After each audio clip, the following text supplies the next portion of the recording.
Για πάμε να ταξιδέψουμε τώρα στον Αϊστράτη. Πάμε να καλημερίσουμε εκεί τον δήμαρχο του νησιού, τον κύριο Σινάνη. Τον ευχαριστώ που είναι μαζί μου. Καλημέρα, δήμαρχε. Καλημέρα Γιώργο, καλημέρα σε όλη την Ελλάδα. Χαίρομαι που σε βλέπω έξω από το γραφείο. Χαίρομαι που σε βλέπω στο νησί σου. Γιατί και εσύ σε μια περίοδο που πήγαινες και ερχόσουν λόγω του προβλήματος που αντιμετωπίζεις, και είναι αφορμή αυτή η συζήτηση, γιατί ο Ιούλιος είναι μήνας ενημέρωσης για το σάρκωμα. Αυτό το πρόβλημα που αντιμετώπισες και πολέμησες, και θαρώ ότι είσαι στην τελική ευθεία. Βέβαια, θα μας τα πεις εσύ. Αυτή είναι η αφορμή.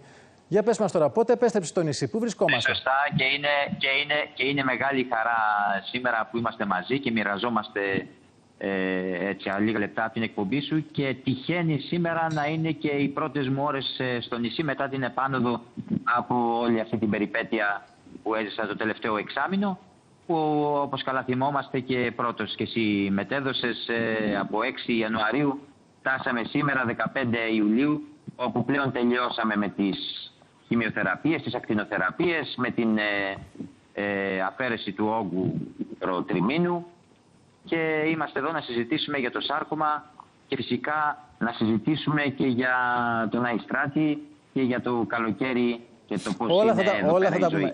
Για να σας ρωτήσω λίγο τώρα. Είχατε δώσει μια υπόσχεση. Θυμάμαι που μου είχατε πει και το χρονικό διάστημα, θα πάω και θα τον πατήσω, θα κερδίσω. Τώρα πέρασε αυτός ο καιρός. Πώς αισθάνεστε, πού βρισκόμαστε? Ανακουφισμένος και αναζωογονημένος, μπορώ να πω ότι τον πατήσαμε. Και αυτό είναι... Νομίζω ότι η υπόσχεση έγινε πράξη. Κάθε πολιτικός πρέπει τις υποσχέσεις να τις κάνει πράξη. Η αλήθεια είναι ότι το καταφέραμε. Και ότι σε αυτές τις περιπτώσεις πρέπει να έχεις και ψυχολογία και να πιστεύεις στη μάχη που δίνεις, δήμαρχε.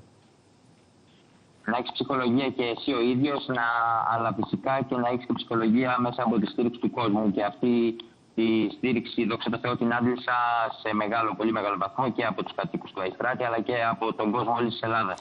Και τώρα τι απομένει από εδώ και πέρα που πέρασε αυτό το χρονικό διάστημα όσον αφορά τη θεραπεία σας? Κοιτάξτε, τώρα απομένει τακτικούς ελέγχους. Ανά τρίμηνο, ανά εξάμηνο. Βέβαια. Θα κάνουμε τακτικούς ελέγχους, γιατί είναι κάτι το οποίο δεν μπορείς ποτέ να πεις. Ο καρκίνος είναι κάτι που ποτέ δεν μπορείς να πεις τελείωσε και δεν θα ξανάρθει. Και εσείς μάλιστα το εντοπίσατε και τυχαία και με την παρότριση συνεργατών σας, έτσι? Πολύ σωστά, και ίσως και λίγο καθυστερημένα, γιατί η αλήθεια είναι δεν ήμουν πολύ επιμελής από τη μέρα που έγινα δήμαρχος, δεν ήμουν πολύ επιμελής στις εξετάσεις μου. Και εκεί στο σημείο που είχατε το σάρκωμα, εκεί στο πόδι σας, όλα καλά τώρα? Δόξα τω Θεώ, περπατάμε, με τη βοήθεια ανάρθηκα βέβαια, γιατί υπάρχει ένα πρόβλημα στο πέλμα και στη βάδιση, αλλά με τη βοήθεια του ανάρθηκα, περπατάμε κανονικά, δεν πονάμε, δόξα τω Θεώ. Κάναμε και τις ακτινοθεραπείες που έπρεπε να κάνουμε αυτό το διάστημα, το τελευταίο δίμηνο, και συνεχίζουμε να προχωράμε σε ένα νοσοκομείο αποστατικό, το οποίο είναι πανεπιστημιακό, και οι γιατροί όλοι από την πρώτη μέρα που πήγα, από τον ογκολόγο, τον ορθοπαιδικό μέχρι τους ακτινοθεραπευτές, ήταν εξαιρετικό. Και φυσικά τους νοσηλευτές έτσι. Καλά κάνετε και το επισημαίνετε. Και μήνας ενημέρωσης για το σάρκωμα. Να βάλουμε στην παρέα μας την κυρία Αναστασία Στυριούλα, η οποία είναι ογκολόγος και ακτινοθεραπευτής, και μάλιστα είναι στην ελληνική ομάδα σαρκωμάτων και σπάνιων όγκων. Και σας ευχαριστώ που είστε μαζί μας, έτσι να επικοινωνήσουμε όλο αυτό, γιατί μπορεί να μην δίνουμε σημασία. Να έχουμε ένα πόνο, ένα ερέθισμα, ένα σπυράκι και να λέμε θα περάσει. Ένα τσίμπημα είναι. Καλημέρα. Καλημέρα και από μένα, κύριε Σιαδήμα. Καλημέρα στον κύριο Σινάνη, στο όμορφο νησί του, στον Αϊστράτη.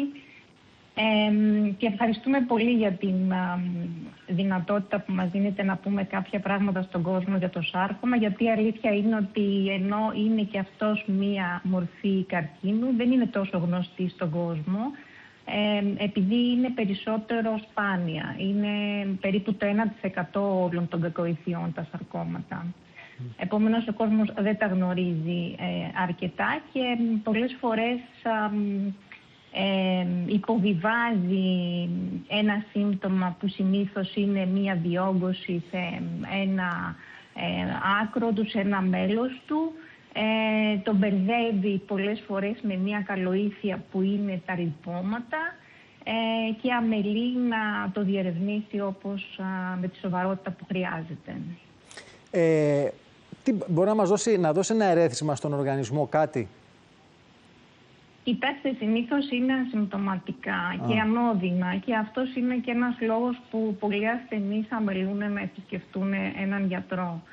Επιπλέον, επειδή εμφανίζονται πολύ συχνά σε νέους ασθενείς, οι οποίοι έχουν ένα αναπτυγμένο μυϊκό σύστημα, πολλές φορές χάνονται μέσα στις μυϊκές ομάδες και χρειάζεται να αποκτήσουν ένα πολύ μεγάλο μέγεθος για να γίνουν αντιληπτά και από τον ίδιο τον ασθενή.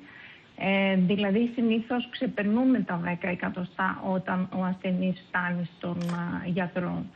Γι' αυτό και επισημαίνουμε ότι οποιαδήποτε διόγκωση γίνει αντιληπτή από τον ασθενή, μια διόγκωση που να είναι πάνω από 5 εκατοστά, θα πρέπει να ζητήσει μια ιατρική εξειδικευμένη συμβουλή. Κυρία Στεργιούλα, τώρα εσείς αυτό το μήνα, και φαντάζομαι όχι μόνο αυτό το μήνα, αλλά ακόμα τώρα περισσότερο που είναι έτσι μήνας για το σάρκωμα ενημέρωσης, η δικιά σας η ομάδα, η ελληνική ομάδα σαρκωμάτων και σπανίων όγκων, κάνει ενημερώσεις. Τώρα, τι κάνετε αυτή την περίοδο? Κοιτάξτε, το δίκτυο της ελληνικής ομάδας σαρκωμάτων και σπανίων όγκων είναι κάτι το οποίο δημιουργήθηκε τα τελευταία χρόνια.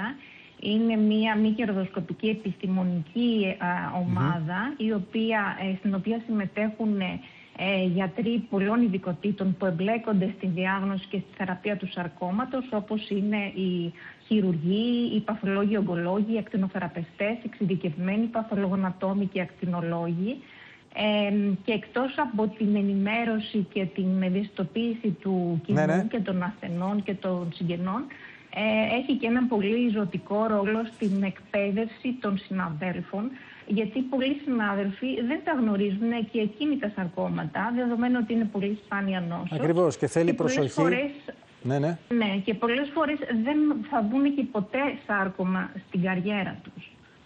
Οπότε εμείς διοργανώνουμε εκπαιδευτικές ημερίδες και για τους συναδέλφους σας. Συνέδρια και για τους συναδέλφους. Λοιπόν, κυρία Στεργιούλα, θέλω να σας ευχαριστήσω και να την ξανακάνουμε τη συζήτηση. Να ευχαριστήσω την κυρία Στεργιούλα.